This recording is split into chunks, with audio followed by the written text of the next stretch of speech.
Hello, and welcome to our first episode of Sheriff's Corner with TK Waters. I'm Lara Mattina, the Organizational Strategic Executive for the Jacksonville Sheriff's Office. In this and future episodes of the Sheriff's Corner, we're going to have conversations with our sheriff, TK Waters, and other special guests concerning public safety in Jacksonville and what's going on in your law enforcement agency. We aim to provide the public that we serve with as much information as possible so we can be transparent about crime and law enforcement in our community. In this inaugural episode, we're going to take a deep dive into 2023 crime statistics. Sheriff Waters will share important data, talk about recent crime trends, and explain a major change in law enforcement statistical reporting. Sheriff Waters, thank you for joining us for our first episode. Thanks for having me. I'm very, very excited. So I want to begin by talking about an issue that is always at the forefront of the minds of Jacksonville citizens, violent crime. Yes. So violent crime, we've seen a trend down this year, correct? That's correct. And my understanding, and we can break down the numbers here, murder is down 10.4%. That's correct. And kidnapping is down 10.3%. Yes. And forcible sex offenses are down 9.4%. And robberies are down 1.3%. Yes. So in most areas across the board in violent crime, we've seen a decrease. Yeah, and I'm extremely, extremely pleased to see that decrease because when it comes to violent crime in our community, that's concerning, of course. Our community members are really, really focused on those numbers, and I think a lot of our news media outlets are always, announce when we've reached 100 homicides in our city. But it's really good when we can report that we've seen some decreases. And I think our agency, as trust grows and we build relationships in our community, I think things are just going to continue to get better. We're going to continue to work hard at it. We're going to hold criminals accountable and put them where they belong. And you've spoken quite publicly over the course of last year about some major narcotics operations that have yielded some very significant results. Do you see there being a relationship with those narcotics operations and the decrease in homicides and other violent crime? 100%.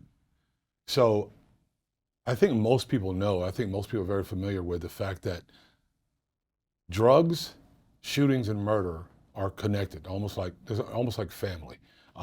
Where there's one, there's always the other. And you can see in a lot of things that we've done over the past year, and many of these major narcotics busts or arrests or dismantling of organizations, there have been several guns. There are always guns. And in order for the drug dealer to defend his wherever he's at and whatever he or she has going on, they often have guns, and guns are involved, and they shoot and commit major issues in our community. So really, the Jacksonville Sheriff's Office efforts to combat narcotics is not just about getting, poison out of the hands of our citizens, but it's also about directly combating violent crime. It's a multi-pronged approach. Where we can remove the drugs, we remove, that's one less person that may overdose.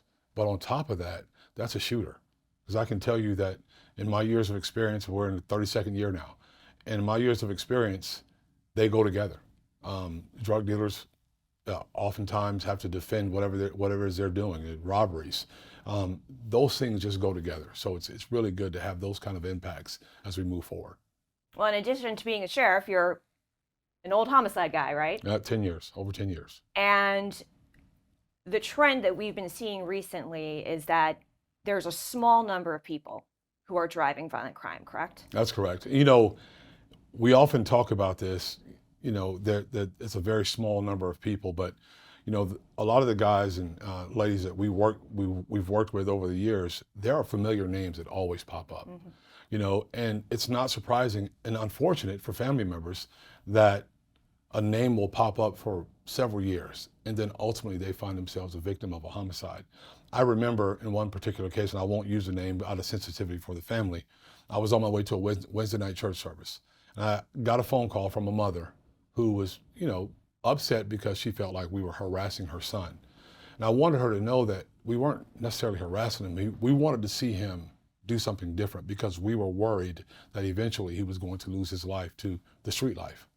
And unfortunately, by the end of that church service, I received a phone call saying he had been murdered. Had no idea. But that's the kind of thing we're talking about. This is not something where we go to a phone book and we close our eyes and we put our finger down and pick out a name. This is intelligence gathering. This is all things where experience and men and women have been working and noticing these names and noticing these trends of being involved in violent activity. And this is our effort and that was our effort to try to save his life. Unfortunately, we weren't able to in that case, but we're working really hard at doing that and making sure that we can save as many lives as possible. So there's a prevention piece here in addition to an enforcement piece. Yeah. That once you identify who the shooters are, you're watching them carefully to prevent future crime and prevent them from being murdered themselves. But you're also going after them when you have evidence that they've engaged in violent crime. And so here's simply how it works. We started doing this in 2016. We go over all the shootings that take place in the city every week, and we review every case. And when we see a familiar name, say it's Lara Matina, and you show up several different times, whether you're at the scene of a shooting, whether you've been shot at, we know that there's a risk of you being killed soon or killing someone. And it's at that point, if you're not wanted, it's the key, you can't be wanted. You can't have probable cause for a previous case.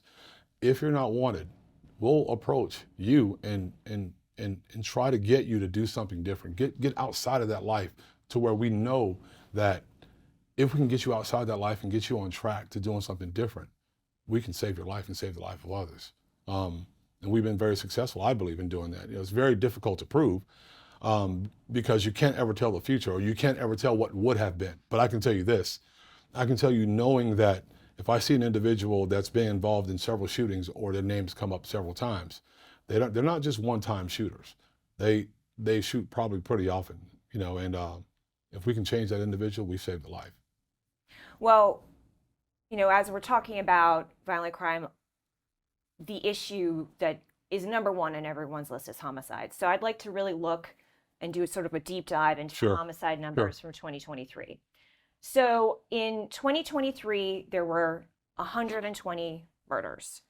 And just so the public is aware, there's a difference between murders and homicides, correct? 100%, and I'm glad you asked that question. Can you explain? Yes. So a homicide, it encompasses homicides, murders, those different, every murder is a homicide, but not every homicide is a murder. For example, if you approached me with a handgun and you tried to rob me, and I shot you to defend my life, I would not be charged with a murder. That is a homicide. Or if an officer uses deadly force, that's an active criminal investigation. It's a homicide investigation.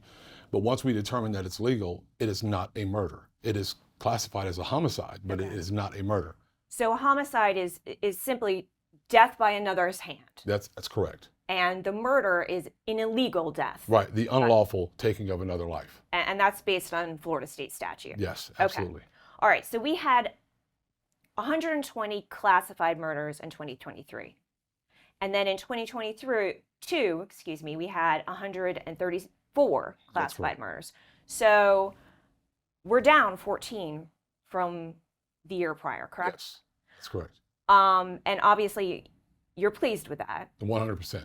And I think the hope is that we're going to continue to trend down because of the actions, the proactive actions that the Jacksonville Sheriff's Office is taking. Yes, that's our plan, and that's always going to be our plan.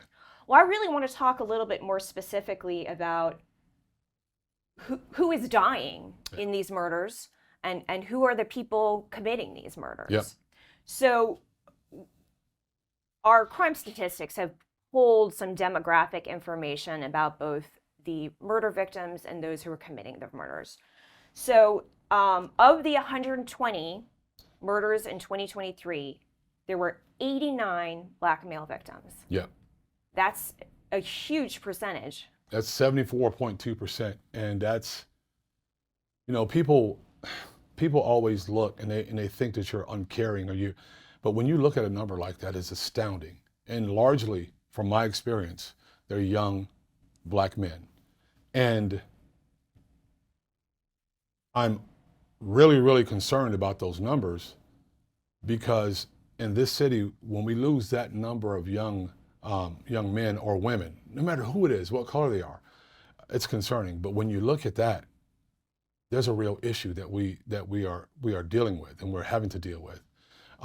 There's never an excuse for murder, never excuse to victimize someone. I don't give those excuses.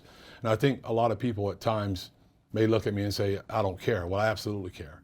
The men and women of this agency care. I've stood over way too many bodies. And this is indicative of what we're seeing happen every year, starting when I was in the homicide unit in 2005. Well, I was just going to ask you that. So, almost 75% of the people who are victims of murder from last year are Black men. That's correct. And you spent a decade in the homicide unit. Yes. Were you staining over 75% of the time bodies of young Black men when you were responding to scenes? Yeah, sometimes higher. It gives me chill bumps to even think about it, but sometimes higher. And there's nothing worse than going to a crime scene and you see this lifeless body, and over and over and over again, they're young Black men. Again, and I'll make it clear, whoever it is, it doesn't matter. It's always horrific. It should never happen under any circumstances, and that's my utopian mind, thinking that everything should always be perfect, and I know it's not going to be. But when you see that number, it's astounding. And I want people to know that, and I want to sound the alarm about that stuff. Because...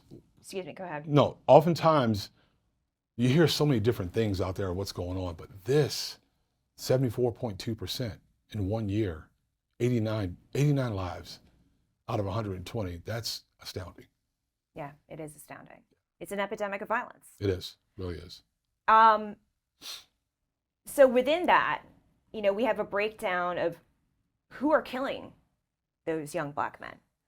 And where there is a known suspect of a Black male victim with a Black male suspect, 34 of those 89 are represented. So over 28% of the known suspects who are killing Black men are Black men. Yeah. Yeah, that's when you drill down into the numbers, that's what it is. And as time continues, as time moves on, I believe that number is probably going to rise, because typically when we have these things take place in our community, it's either known suspects or a suspect that was maybe hanging around, maybe a part of the same crew. I mean, I've worked murders where guys have turned on each other and they kill one another. But I think that number is going to rise, and it's looking like it is rising. Well, and I also want to point out, because I think it's important, there are 55 of those 89 cases where Black men are victims of murder. We still don't have a suspect profile. So we don't know if that person is male, female, Black, white, or something else, correct? Right, that's correct. So the 34 seems even more astoundingly high. Yeah. Because of that 55 that are still unknown, ostensibly there will be some, if not many, Yeah. who are Black male shooters. Yeah. And therein lies the reason why we focus heavily on prevention and intervention. I have a good friend, Garden Scott. People have probably heard me mention him before. We've worked very closely on trying to reach out to these young men that are involved in these lifestyles that actually promote death. I mean, drug selling, robberies, gang activity, that stuff is a recipe. You're going to eventually die from dealing in that world.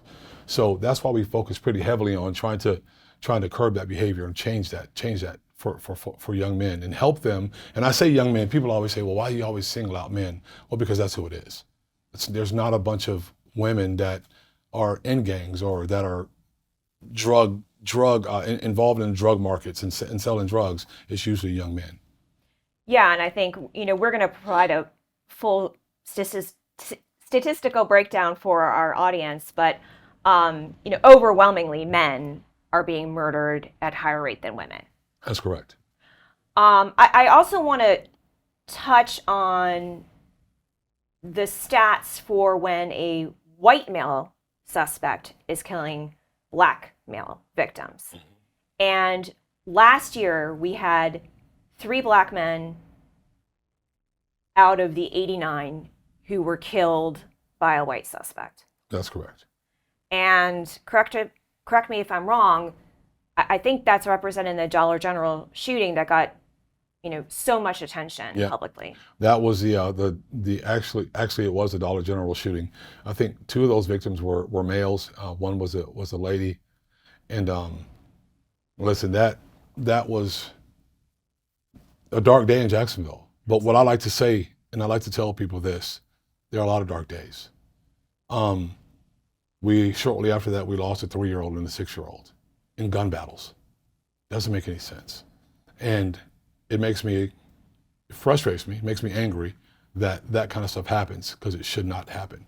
So all this stuff happening in our city, we are working extremely hard to stop that stuff from happening, doing the best that we can to try to stop it from happening. That's why we want to create better partnerships. That's why we want to make sure that the community knows we're here for them. That's why I try to share as much information as possible with our community, so that they can understand that, listen, there's nothing to hide here. These are the facts. This is what's going on, and it's important for us to pay attention to. So I'm gonna move now, and I want to shift and talk about another trend that we saw a pretty significant change in 2023. And there was a very significant jump in motor vehicle thefts in 2023. In fact, 52.8% increase. Wow. Yeah. It's pretty incredible. It is incredible. And I think what we saw, and you spoke about this publicly, you actually kind of did a PSA to the public, is that jump is really represented by the increase in auto thefts of Kia and Hyundai vehicles specifically. That's correct. For whatever reason, it creates viral social media posts on how to steal those vehicles. And so young people, older people, whoever decides they want to take those vehicles, they go and they start stealing them. And that's what's created a huge jump in our auto theft numbers. Now, people say, well, when it comes to auto theft, that's not as serious as violent crime. It's not. But what it does do for that victim of that theft, it creates a financial burden. It creates a hardship for that family. And it creates a victim that shouldn't be victimized. So we spoke about it earlier because we wanted to try to get people to be aware of what was going on, and try to get, whether it be a device to stop it from happening, but pay close attention to your vehicles, because unfortunately there are people out there who just want to take advantage and take from other people who work really hard every single day, and just do whatever they want to do with it. And I think last year, when you spoke to the public about this issue, you encouraged them to reach out to the manufacturer about getting a software update or getting an immobilization device. That's correct. We've had a recent update, though, where we're going to be working, the sheriff's office is going to be working in partnership with Kia. Yep. And we're going to be provided with some immobilization devices that we're going to be passing out to the public. I know you're going to speak more about that in the coming weeks, but I assume you're encouraging people who own Kias to avail themselves of that option, correct? Yeah. Listen, and I would suggest that anyone that has a vehicle, you use everything that's available to you to make sure that it's not stolen. But because we know there's a problem with Kias and Hyundais, make sure you take advantage of that.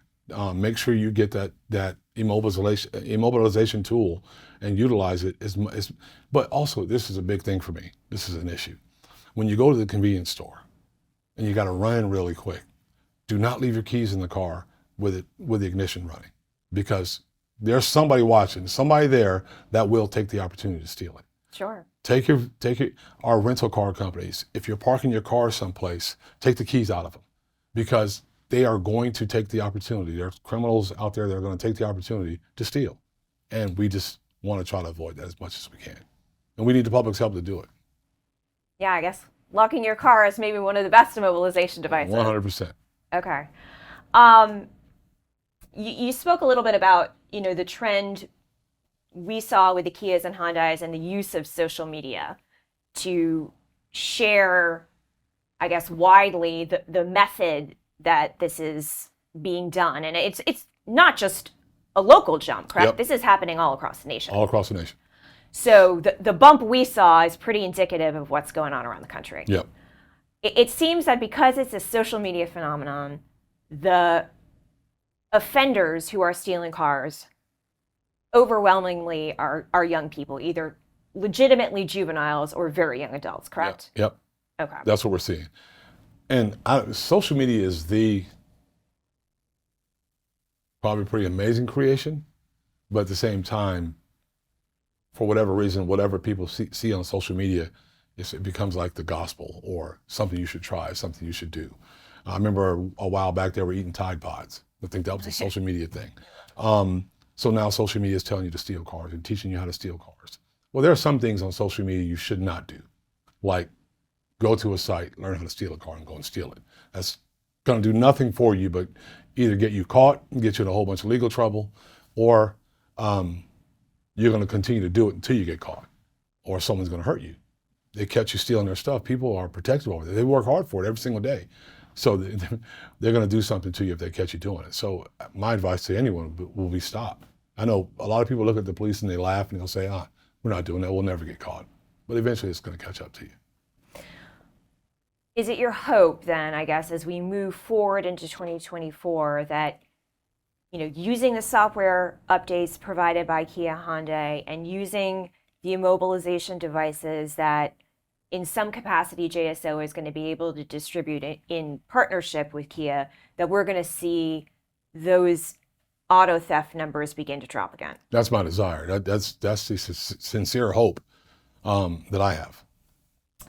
So I want to switch gears and maybe talk about a topic which, maybe a little bit less sexy, but we've had a very significant shift in 2023 because we've changed the statistical reporting system we use. That's correct. In the past, we had a reporting system called UCR, and now we've moved to one called NIBRS Fibers, correct? Yes, that's correct. And we did not come up with the name NIBRS Fibers, correct? No. So all this stuff is federally mandated. It's the FBI, and you start reporting things one way, and then at the end of the year they change the reporting system, and this is to track numbers and keep statistical data nationally, but it can get difficult.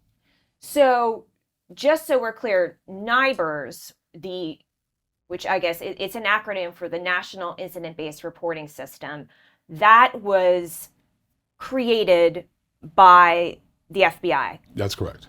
And all states are mandated to make this shift from the previous reporting system to NIBRS, correct? That's correct.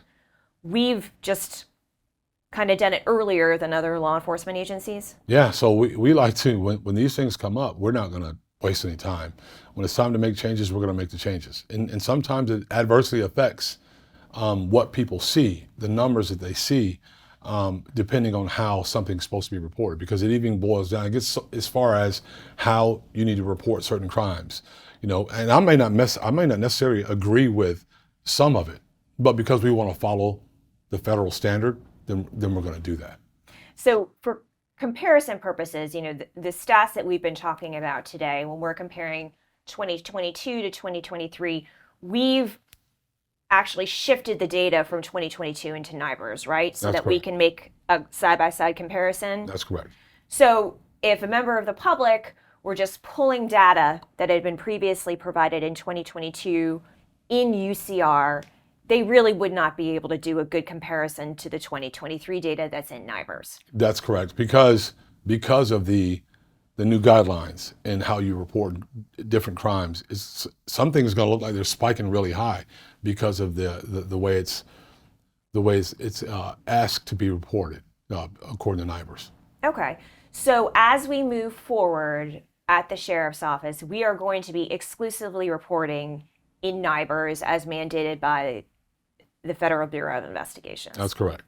And so as we're gathering data over the years, I think, is it fair to say we'll have a better opportunity to see sort of apples to apples comparison moving forward? That's correct. We can. And I'll tell you this, one thing that changed pretty drastically was the way we report homicide clearances.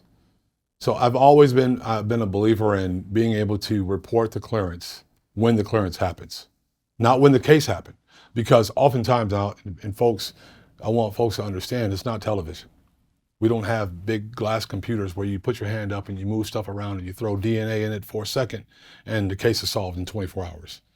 Unfortunately, we would like for it to be that way, but sometimes it could take as short as 24 hours. It could be as long as 2.5 years or longer. That's just how detailed and how long it takes to solve a homicide case.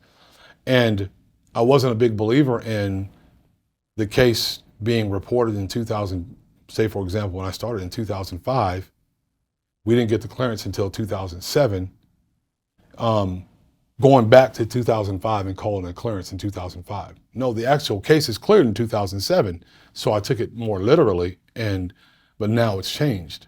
So now when you report a clearance on a homicide, it's if the homicide happened in 2022 or 2023 or 2024 or late 2023, you have to go back and count the clearance for 2023, and it doesn't look like you're solving cases.